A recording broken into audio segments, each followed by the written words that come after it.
ए जग भरम भुलाना।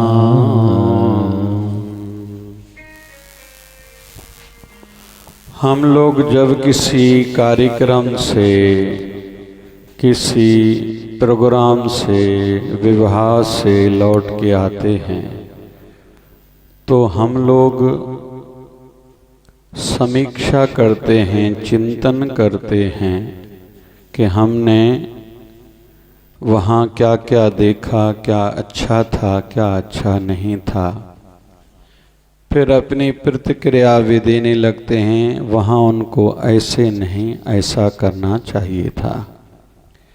जबकि जिन्होंने वो कार्यक्रम आयोजित किया होगा, जिनका वो प्रोग्राम हुआ होगा, उन्होंने तो बहुत रणनीति प्लानिंग करी होगी। लेकिन हमें फिर इतनी जल्दी जजमेंट कैसे आई कि उनको यहाँ ऐसा नहीं ऐसा करना चाहिए था। वह इसलिए कि हम लोग उससे बाहर थे, उसको देखने वाले थे। जैसे कल भारत और ऑस्ट्रेलिया की मैच हुई तो अभी सोशल मीडिया पर ट्रेंड चल रहा है कि क्या कारण से भारत ने अपनी जीती हुई बाजी हारी। तो जिसकी जितनी समझ होगी, जो क्रिकेट को जिस दृष्टि से, जिस एंगल से देख रहा है, वो वैसी प्रतिक्रिया दे रहा है, फीडबैक दे रहा है। वैसे ही अपने जीवन के संदर्भ में भी हम खुद से ऊपर उठ के अपने जीवन को जब देखेंगे तो अलग भासेगा। जैसे थोड़ा गूढ़ विषय मैंने लिया है। जैसे अभी हम लोगों को लग रहा है मैं आजकल जो कर रहा हूँ वह ठीक कर रहा हूँ, कहीं किसी से मैं गुस्सा भी करता रहूँगा, ये दिन मेरे ऐसे चल रहे होंगे। हो सकता है किसी से मेरी बोलचाल मैंने आज बंद कर दी हो, किसी से नया रिश्ता रखा हो, तो कोई पूछेगा तो हम लोग क्या बताते हैं, मुझे पता ना मैंने ऐसा क्यों किया। थोड़ा ध्यान से समझते जाना। भाई मेरे अंदर में है, मुझे पता है, मुझे समझता है। लेकिन फिर एक ही हम ही रहते हैं, एक समय के बाद कहते हैं उस समय मुझसे भूल हो गई थी। इससे हम लोग क्या समझ रहे हैं कि जब हम अलग अलग दृष्टिकोण से खुद को भी देखते हैं तो कभी खुद को सही मानते हैं, कभी खुद को गलत मानते हैं। अभी दो बिंदु में ले रहा हूं। पहली बात, जब ध्यान साधना में डूबना इंसान का शुरू हो जाता है तो संत अपने शरीर से बाहर निकल जाते हैं या अपने आप को आत्मिक भाव में अनुभूति करते हैं। उससे पहले ब्रह्म भाव में अनुभूति करते हैं, ओहम सोहम, कि मैं शरीर नहीं हूं, मैं ब्रह्म हूं, उससे ऊपर मैं आत्मा हूं। फिर और एकाकार का भाव जगता है कि मैं और ये जगत कोई भिन्न नहीं है। जैसे स्वामी रामकृष्ण परमहंस को गले में कैंसर हो गई थी, खाना पीना छोड़ दिया था, शिष्यों को बहुत तकलीफ होती थी, दुखी रहते थे। स्वामी रामकृष्ण परमहंस कहते थे आप लोग दुखी क्यों रहते हो? बोले आप कुछ खाते नहीं हो। तो एक दिन बाहर आए, गली में एक गधा खड़ा था, बोले इसको खिलाओ। जब उसको खिलाया तो स्वामी रामकृष्ण परमहंस ने कहा मेरे पेट को हाथ लगाओ। जब हाथ लगाया तो पेट भरा भरा सा लग रहा था और एक बड़ी डकार दी स्वामी रामकृष्ण परमहंस ने। शिष्यों को ये समझ में नहीं आया। स्वामी रामकृष्ण परमहंस कहते हैं तूने खिलाया इसको लेकिन पेट मेरा भरा। देखो पेट भरा हुआ है, हाथ लगा के तुम लोगों ने देखा और डकार भी आई। बोले स्वामी जी इसका क्या अर्थ है? बोले जो आत्मा मुझ में है वो आत्मा इसमें है, इसमें इसने खाया क्या, मतलब गधे ने खाया क्या, मैंने खाया क्या, एक ही भाव है। ये जब ऊपर अवस्था आध्यात्मिक होने लगती तो ऐसी अनुभूतियां होने लगती हैं। दूसरा, संत ध्यान में बैठते हैं तो अपने शरीर से निकल जाते हैं। हमारे गुरुदेव भगवान 1008 सदगुरु स्वामी शिव भजन जी महाराज के ऐसे जीवन में देखा गया। और आदि जगत गुरु शंकराचार्य जब ज्ञान गोष्ठी में थे तो वहाँ एक ऐसा भी पड़ाव आया, शास्त्रार्थ करते थे कि एक बार उनसे पूछा गया कि गृहस्थ क्या है। वो तो सन्यासी महापुरुष थे, तो ऐसे भी किया था, अपने शरीर से आत्मा निकाली थी। एक राजा, शायद जहाँ तक मुझे याद आ रहा है, उसकी मृत्यु हुई थी, उसके शरीर में जाके अपनी आत्मा डाली और अनुभूति करी थी कि गृहस्थ आश्रम क्या रहता है। फिर शास्त्रार्थ जो हो रहा था, समाध हो रहा था, उसमें अपनी अनुभूति बताई थी। ऐसा उदाहरण भी आता है। और गुरुमत में भी 7वीं पातशाही के शहजादे ने ऐसा किया था, अपने शरीर से आत्मा निकाली थी और शिष्यों को कहा था कि मैं जा रहा हूँ, मेरे शरीर को तेल में रखना और मैं कुछ समय के बाद आऊँगा। जब कहूँ तो शरीर को तेल से बाहर निकालना, तब मेरे शरीर में मैं आत्मा डालूंगा, मैं जीवित हो जाऊंगा। लेकिन उल्लेख आता है उनके साथ धोखा किया गया था, उनके परिवार वालों को भरमाया गया था और अग्नि संस्कार किया गया था। जब वो लौट के आए थे आत्मा करके तो बहुत चिल्लाए थे, अरे मैंने तो तुम लोगों को कहा था शरीर रखना, तुम लोगों ने जला दिया शरीर को। आज वर्तमान में भी एक भारत की संस्था है, उनकी ओर से कई उनके शिष्य भागवत कथा, राम कथा, देवी भागवत कथा कर रहे हैं। वो संत भी ऐसा मान रहे हैं कि इस समय संत समाधि में हैं, उनका शरीर सुरक्षित रखा गया है और उन्होंने उनको कहा था कि मैं एक समय के बाद फिर से शरीर में आऊँगा। ऐसी भी एक मान्यता है। तो ये साधना के प्रकार हैं। आज मैंने ये विषय क्यों लिया कि हमने वाणी पढ़ी, साधो ए जग भरम भुलाना, साधो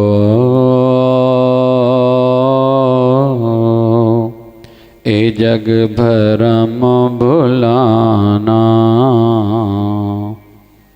राम नाम का स्मरण छोड़ा, माया हाथ बिकाना,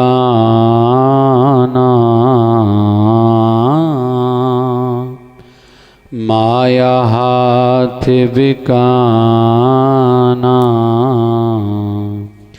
हम लोग अपने जीवन का मास्टर प्लान बनाएं, बस आज का संदेश ये है। मुझे जीवन में क्या करना है, मेरे जीवन का ध्येय क्या है, मैं क्या चाहता हूं, लेकिन उसके पीछे क्यों चाहता हूं भी समझना खुद से खुद जरूरी है। मैं जो ये चाहता हूं तो क्यों चाहता हूं। एक होता है रोज का कुछ न कुछ गोल, कुछ काम फिक्स करना। आज मुझे, जैसे माताएं, मुझे कपड़े धोने हैं, आज मुझे बाजार जाना है, आज अमुक सब्जी घर में बनानी है, फिर अगले रविवार को, सोमवार को ये मुझे घर में नाश्ता बनाना है। ये हुआ एक हफ्ते का गोल। फिर 1 महीने के बाद अमुक हम मित्र के घर जाएंगे, फिर 1 साल के बाद हम लोग हरिद्वार घूमने के लिए जाएंगे। हम लोग निश्चित करते जाते हैं। फिर मेरे बच्चे बड़े होंगे तो हम लोग ऐसे नहीं ऐसे करेंगे, फिर बच्चों की शादी होगी तो मैं ये नहीं ये करूँगा, फिर हम लोग घर बनाएंगे, दुकान बनाएंगे, फिर हम अमुक टाइम पर कार लेंगे। ये हम लोग प्लानिंग स्टेप वाइज करते हैं संसारी दृष्टि से।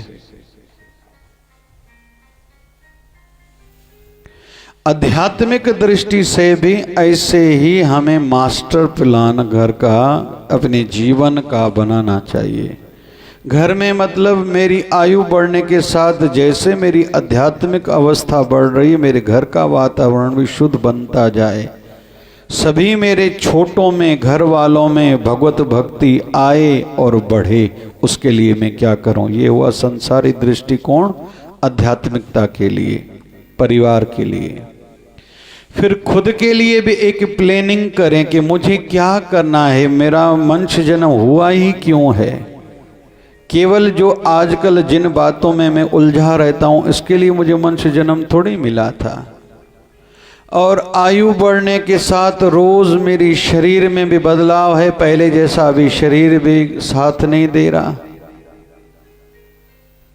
जिस परिवार के लिए मैंने सब कुछ करा, कहीं तो भी वहां भी तो गाड़ी बिगड़ी हुई दिख रही है, परिस्थितियां अच्छी नहीं लग रही और दिनों ब दिन बिगड़ेंगी ऐसा लग रहा है। तो उसको बनाने के लिए भी मैं क्या करूं, या फिर आसक्ति धीरे धीरे, मोह धीरे धीरे कम करता जाऊं। फिर मुझे कुछ भी हो, मनुष्य जन्म सफल करके जाना है। तो उसके लिए हो सके तो कभी कागज पेन लेके बैठना चाहिए। मुझे क्या करना है और कितना करना है, संसार में मेरा ध्येय क्या है। इसलिए हम लोग बहुत से संतों के जीवन में देखेंगे ना, अंतिम सालों में उन्होंने लीला बदली है। बहुत से संतों के जीवन में हम लोग देखेंगे, बाबा शिव भजन जी महाराज हमारे गुरुदेव ने अंतिम सालों में आंखें खोलना ही बंद कर दिया था और बहाना करा था लकवे का, लकवाए बोल नहीं सकते बाबा, जबकि भजन गाते थे, बोलते थे, सत्संग करते थे, लेकिन बोलना कम कर दिया। कुछ संतों ने खुद के ऊपर आरोप लगवाए कि जैसे संसार की भीड़ कम हो, हम लोग ये पब्लिक के लिए केवल थोड़ी है कि पूरा दिन जमावड़ा लगा हुआ लोगों की मनोकामनाएं पूर्ण हो। ऐसा भी बहुत से संतों के जीवन में दिखाई देता है। हमारे अमरावती के एक संत हुए हैं अच्युत महाराज, आज अमरावती में उनके हार्ट हॉस्पिटल है। 12 साल तक संत वृक्ष पर रहे थे, वृक्ष पर। वो हमारे सिटी लैंड के आगे बोरगांव धर्माड़ में वो वृक्ष है, जिस वृक्ष पर चढ़ के संत 12 साल उस वृक्ष पर रहे थे। ऐसा संत करते आए हैं। मैंने कल भी सत्संग में कहा था, शाह अब्दुल लतीफ भिटाई हमारे सिंध के संत रात को अपनी खटिया चारपाई किचरे के ऊपर रख के सोते थे कि वहाँ मच्छर होंगे, वो काटेंगे, अगर आंख लग गई मच्छरों के काटने से मेरी आंख खुलेगी कि जैसे मेरा अखंड भजन बना रहे। कुछ संत तो लाल मिर्ची आंखों में डाल के रात को सोते थे कि रात भर आंखों में दर्द हो, पीड़ा हो, इस बहाने से मेरी आंख खुली रहे, मतलब मेरा भजन रात भर चलता रहे। तो अलग अलग महापुरुषों ने परिस्थितियां देख के अलग अलग लीला करी है। इसलिए कहा जाता है, जो मैंने देखा है अपने गुरुदेव बाबा शिव भजन जी भगवान के जीवन में, सामने जहाँ साधना का आसन रहता था न, कुछ छोटे छोटे फोटो रखे रहते थे। बाल्यकाल में तो हमें नहीं समझता था, अभी ध्यान जाता था कि एक स्वामी विवेकानंद का भी फोटो था, शायद इसलिए कि जैसे ब्रह्मचर्य मुझे आजीवन पालन करना है। और ब्रह्मचारी महापुरुष थे, कुछ उड़ते हुए साधु, कुछ ऐसे नागा साधु के फोटो रहते थे। और स्वामी रामकृष्ण परमहंस का भी फोटो था, जहाँ तक मुझे याद है। कुछ और अलग प्रकार के ऋषियों के फोटो भी रहते थे। शायद बाबा उनको देख के खुद के मन को प्रेरित करते रहते थे, मुझे ऐसा ही बनना है, ऐसा ही करना है। इसलिए कहा जाता है, अपने घर के मंदिर में अपने गुरुदेव का ध्यान वाला, जो ध्यान गुरुदेव कर रहे हैं वो फोटो भी रखना चाहिए, जिससे आपको प्रेरणा मिलेगी कि हमारे गुरुदेव अगर ध्यान कर रहे हैं तो मैं क्यों ध्येय भजन नहीं करता। और रही बात मास्टर प्लान अभी कैसे बनाएं, अपने जीवन का ध्येय आध्यात्मिक, आज विषय चल रहा है आध्यात्मिक, भले संसारी भी ध्येय लिख सकते हैं हम लोग, मुझे इतना करके जाना है और आध्यात्मिक मुझे ये अवस्था को प्राप्त करना है, लिख लिया। फिर कब तक करना है, जैसे अंतिम सालों तक कुछ आनंद भी तो लूं, ऐसे नहीं जिस दिन प्राण निकलने वाला उस दिन मुझे साक्षात्कार हो तो आनंद कब लूंगा मैं।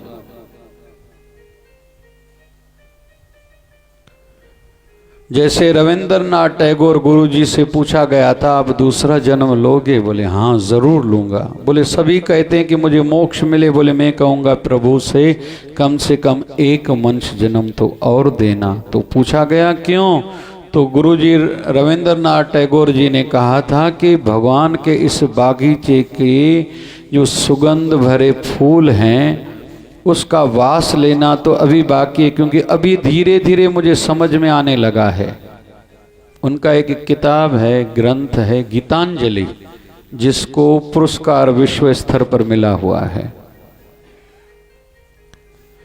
तो जब उन्होंने ग्रंथ लिख लिया तो बड़ी वाहवाही हुई थी उनकी। तो उनसे पूछा गया था गुरुदेव आपके तो सब काम हो गए अभी? बोले नहीं, जैसे जो साज बजाते हैं ना, साज बजाने से पहले साज को ठीक करते हैं, तालमेल बिठाते हैं, वैसे अभी मैंने तालमेल बिठाया है। अभी गीत गाना तो मेरा बाकी है, मतलब बाकी हो नहीं गए मेरे सब काम, अभी तो मैं जैसे तैयारी कर रहा हूं।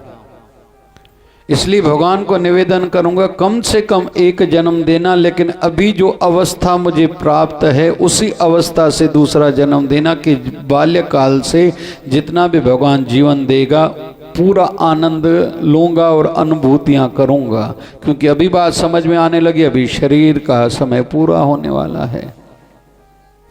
इसलिए हम लोग पहले आध्यात्मिक लिखें, मुझे क्या अवस्था प्राप्त करनी है। साक्षात्कार ब्रह्म अवस्था को पहुंचना है, आत्म स्वरूप में स्थित होना है, पहले लिखें। फिर कब तक होना है, और ये मैं कैसे प्राप्त कर पाऊंगा। अगर जिस दिन मन में आया ना कैसे प्राप्त कर पाऊंगा, तो हमारे मन में जिज्ञासा ही वैसी रहेगी, हम लोग प्रश्न भी वैसे पूछेंगे और वैसे स्थानों पर भी पहुंचेंगे और वैसे महापुरुषों की शरणागति में पहुंचेंगे। अभी अगर हम लोग जब तक ये बात मन में ठान नहीं ली है तब तक हम लोग ना ऐसा सोचते हैं, ना ऐसा कुछ करते हैं, ना ऐसे स्थानों पर जाते हैं, ना महापुरुषों के पास जाते हैं तो ये प्रश्न हम लोग पूछते ही नहीं हैं। आज का शुद्ध आध्यात्मिक सत्संग चल रहा है। केवल समय नहीं बिताओ बाहर मुक्ता के कार्यों से भाई, थोड़ा अंतर्मुखी भी हो जाओ, अभी बढ़ाओ अंतर्मुक्ता।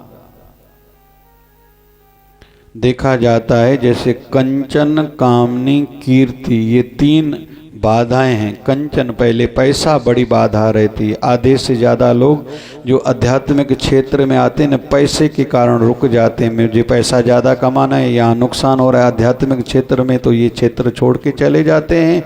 या तो कुछ लोग इसकी लालच में, प्रलोभन में अटक जाते हैं। बहुत लोग सत्संग करने वाले, गाने वाले, आदि आदि आदि।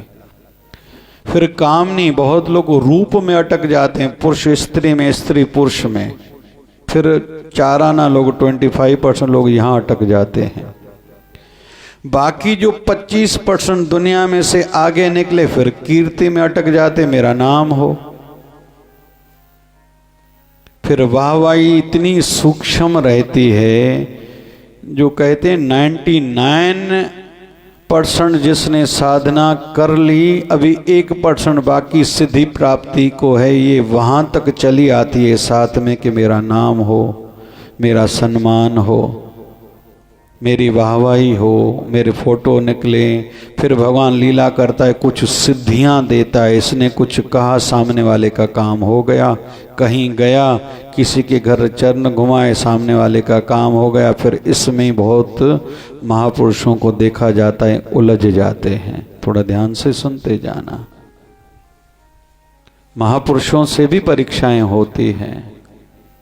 संसार में भी आयु बढ़ने के साथ अभी मुझे समझ में आ गया पैसा जल्दी कैसे कमाया जाए, 3 धंधे में साथ में कर सकूंगा। और जबकि उस समय उनको आराम का समय मिलने वाला होता है, लेकिन फिर वो नए सिरे से बड़ी बड़ी उलझनों में खुद अटकाते हैं। ऐसे ही स्त्री शरीर, अभी बेटा बेटी बड़े हो गए, फिर उनकी संतान में मोह, अभी बेटे को पढ़ाना है, बेटी को पढ़ाना है, फिर उनके बच्चों के लिए कुछ करना है, उनके रिश्तों के लिए कुछ करना है, प्रॉपर्टी बना के जानी है, ये अमुक मेरा छोटा मतलब तीसरी पीढ़ी किसी उलझन में है, इसको उस उलझन से निकालना मेरा मुख्य मकसद रह गया है। मतलब दुनियादारी सब पूरी हुई, आध्यात्मिकता वहीं रह गई। कहाँ? 99% में।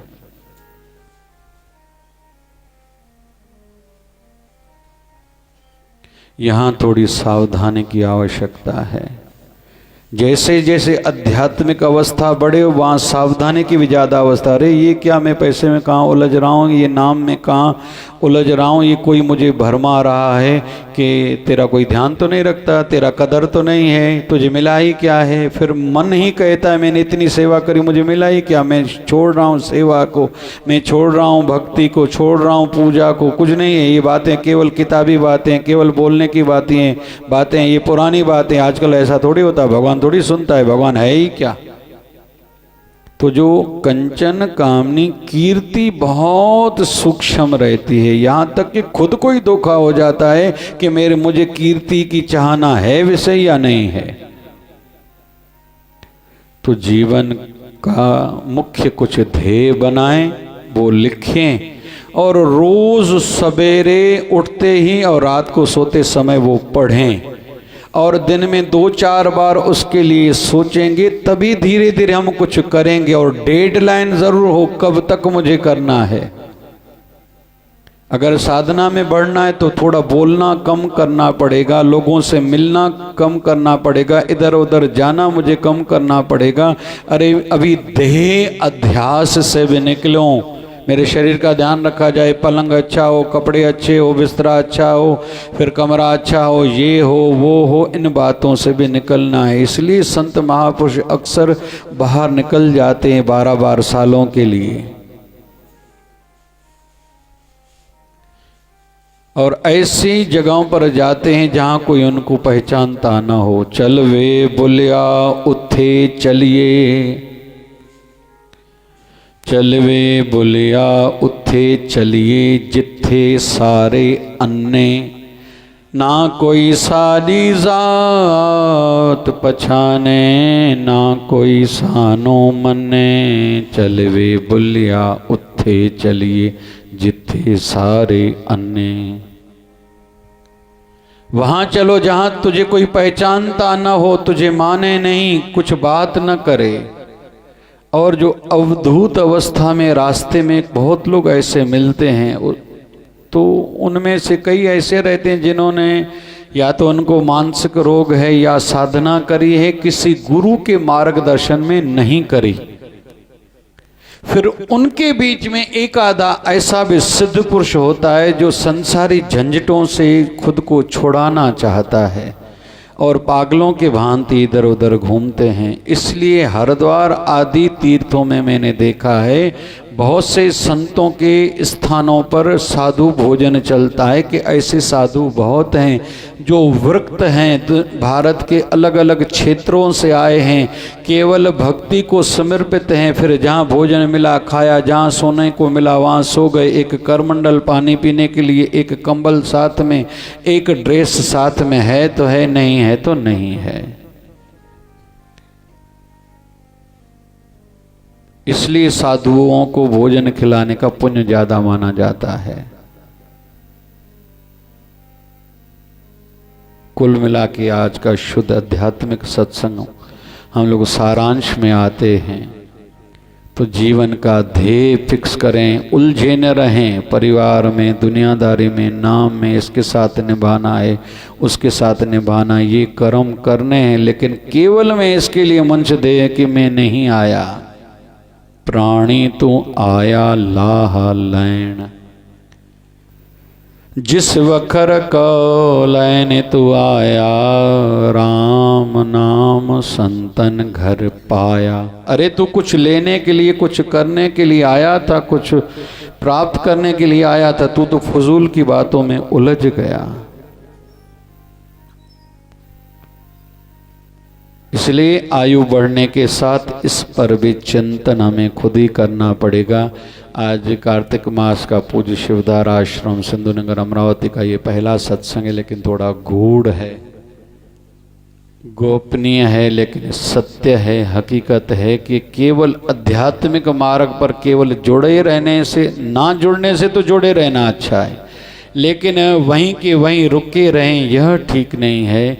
इसलिए एक ही जन्म में कुछ लोग तो बहुत कुछ करके जाते हैं, कुछ लोग तो थोड़ा बहुत करके जाते हैं। फिर हम खुद के लिए खुद ही निश्चित करें, मुझे एक ही जन्म में बहुत कुछ करना है, या थोड़ा करना है, या कुछ भी नहीं करना, या उल्टा मंच दे से नीचे गिरना है। ये हर किसी को निर्णय खुद ही लेना है। बाबा शिवभजन जी भगवान कृपा करें, जो हमने आज सुना उसको जीवन में अपने चिंतन मंथन में विशेष स्थान दें और जीवन को कुछ विशेष बनाएं, अपने काम के काम में लग जाएं। बोल बाबा शिवभजन साहिब की जय।